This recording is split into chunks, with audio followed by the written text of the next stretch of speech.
Hello guys and welcome back to Planet 40k. We've got another Tyranid review for you today, and this time we're going to be looking at the Parasite of Mortrex. So £24 in the UK, $38 in the US, and of course this is going to be going up from March the 6th with GW's price increases. But let's take a look at the datasheet. So of course this is a fast attack option, one of our newer options within the codex from this edition. It's going to be costing us 80 points. So before getting into the datasheet, let's check out the keywords to begin. It's an infantry model, it's a character model as well, so we can take advantage of the Lookout Sir ability if we can. It's got the fly keyword, and of course it's got synapse. Now that's the keywords. As for the actual stats, it's got a nice movement of 16 inches, so it's absolutely rapid.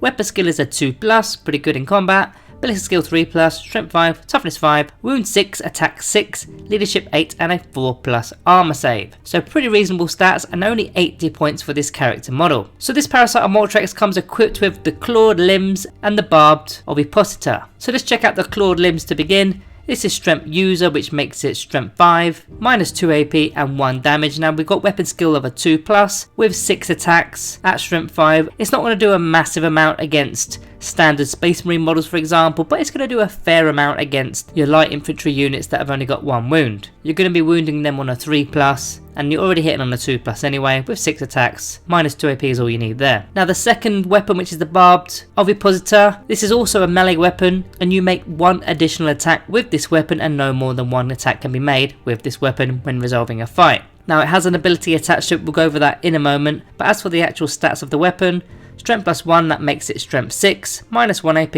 and 1 damage. But to be honest with you, none of those stats are that relevant, it's more about the ability that comes with it. So we're going to get onto the abilities now. So we're going to brush over that the fact that it's got synapse and it's got shadow in the warp, which is obviously quite nice, especially the fact that he's going out on his own because he's fairly quick.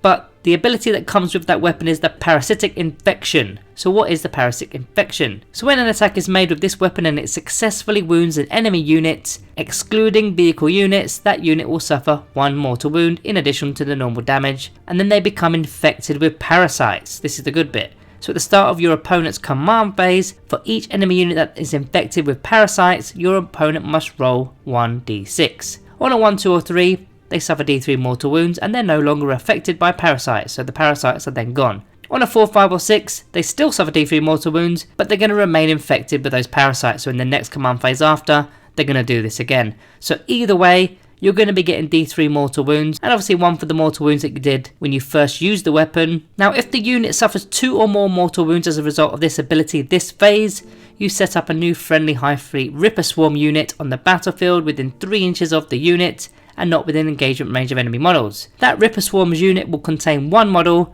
and if you're playing a game that uses points limit, this does not cost any reinforcement points. Now quite recently we've had some nerfs with the Tyranid Codex, with the Spore Mines in particular. They now cost reinforcements points, but the Ripper Swarms do not cost any points, so that's pretty good. And it doesn't even end there, there's still more to this ability. So while an enemy unit is infected with parasites, it loses the objective secured ability. That's going to be really good against troops in particular, taking away their obsec, and you can get quite tactical with that. Now what I like about this ability is you could actually do this on a character model. It's one way of, you infect them with the parasites. It's one way of dealing mortal wounds that continuously happen until they get rid of it with a 1, 2 or a 3. Or alternatively, you just throw it on an infantry unit, preferably one with 2 wounds, because that's going to be the average D3 roll, so you remove a model each time. Now other abilities of note, so Shadow Hunter, each time an attack is made against this model, subtract 1 from the attacker's hit rolls, and you cannot re-roll that roll. Nice.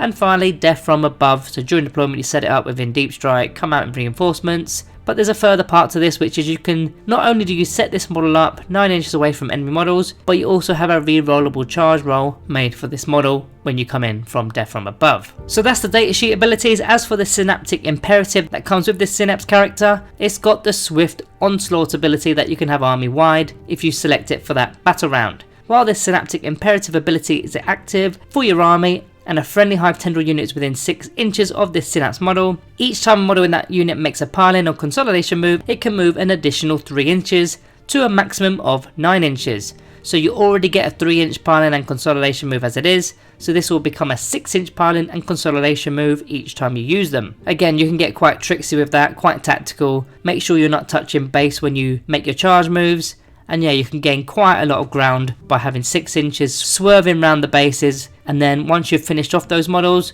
you have another 6-inch consolidation move. So that's the abilities that come stock with the Parasite of Mortrex. What about some optional things that we can add on, such as some Warlord traits? There's some notable ones here. The first one is probably the best one, Alien Cunning. So this Warlord is going to have objectives secured, and it's also going to count as 5 models for determining control of an objective marker, and you can also do an action even if you advanced or fell back. That one is fantastic because this thing is moving 16 inches with fly, so you can literally be getting across the battlefield. You can even advance if you want. Maybe you want to do retrieve battlefield data really early in the game, maybe you want to raise the banners, or just take over an objective and become an absolute nuisance for the early game. Other options such as heightened sensors, so at the start of the fight phase, your Warlord that's within engagement range of enemy units, you get to fight first, and you get to re-roll your hit rolls. Not too bad. That's going to work nicely with the weapon that puts on the parasites, because you don't want to be missing that one. Or the third option I've got for you today is the Adaptive Biology Warlord trait. Each time the Warlord loses a wound, on a d6, roll a 5+, and that wound is not lost. So a 5+ feel no pain save, basically having Catalyst all game round. Just for 1 command point there. Now that's the Warlord traits. What about some notable relics that you can be putting on the Parasite of Mortrex? I've got 2 for you for this video. The Gestation Sack, which is an action called Bursting the Sack. At the start of the shooting phase, this model can start to perform this action. The action is complete at the end of the phase, and when it's completed, set up a new Hive Fleet Ripper Swarms unit on the battlefield within 3 inches of this model and not within engagement range of enemy units. That Ripper Swarm will contain D3+1 models, so a minimum of 2, maximum of 4 there. And again, this is not going to cost us any reinforcement points. So I think that's going to go quite nicely with the Parasite Infection ability, because you've got the opportunity to be bringing in Ripper Swarms that way. But that's if you wanted to do this Bursting the Sack action. Another notable relic is the Yongol Factor. At the start of the fight phase, you select one of the following bullet points. So either you're going to be adding 2 to the bearer's strength, making him at a starting strength of strength 7. And that Parasite weapon is going to go to strength 8 because it's already a +1. So you're likely going to be wounding on a 2+ against standard toughness 4 models. Again, you don't want to be missing that one. Alternatively, you can have 1 additional attack, or add 1 to the toughness characteristic of the model, which will bring him up to toughness 6. But yeah, that's very flexible throughout the game. You can keep changing that up depending on your opponent's units. So let's talk about some Hive Fleets that are going to work well with the Parasite of Mortrex. First of all, I want to start with Behemoth, which is a +1 to the strength in the first round of combat and a re-rollable charge roll.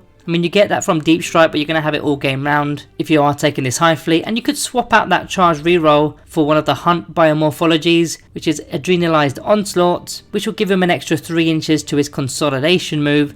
Now, it's not the piling move, it's just the consolidation move. But bear in mind that his Synaptic Imperative also adds 3 inches to the piling and consolidation move. So in theory, if you time this right, you could have a 9-inch consolidation after you've already had a 6-inch piling move. The second Hive Fleet option is Gorgon, for the 4+ to wound roll against all non-vehicles and Titanic models. Now this is obviously going to pair very nicely with the Parasite weapon to use our Parasite Infection ability. Now on big models, imagine placing this on say a Necron Nightbringer, which is toughness 7 and can only lose 3 wounds in a given phase as a maximum because it's capped. But he'll then be losing 3 wounds in their own command phase, or maybe an Eldari Wraithlord, which is toughness 8. Now usually you're going to need a 5+ to wound in both these scenarios, but now it's a 4+ or a 50-50 roll if you like with the Gorgon Hive Fleet. Now you also get a free reroll to wound too, which can be saved for that very attack. So that's some Hive Fleets I wanted to mention. Let's get on to a couple of stratagems of note. Death Frenzy for 2 command points used on a Hive Tendril character that has not already fought this fight phase. If it is destroyed, instead of using any rules that are triggered, such as the Death Rose ability for example, which it doesn't have,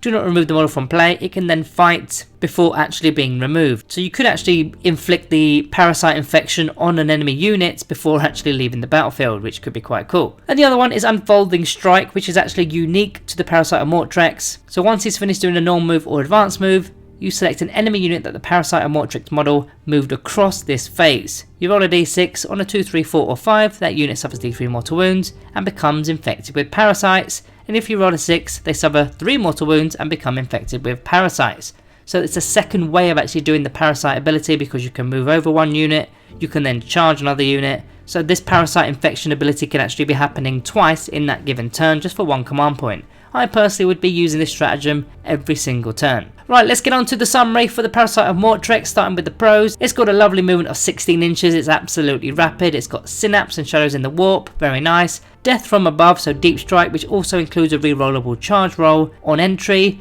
It's got the Lookout Sir ability because it's got less than 10 wounds. It provides a Synaptic Imperative to your army in a particular battle round, and yes, you get free Ripper Swarms. There's no tax now with the reinforcements points like we do have with the Spore Mines. He's just throwing out mortal wounds for fun, and he's also able to deny objectives secured. He's got options of relics and warlord traits as he is a character model. It's of course going to be very useful for doing your secondary objectives such as RBD or raise the banners, because it's extremely quick and it's an infantry model. And finally, it's a -1 to hit it and there's no rerolls allowed. Lovely.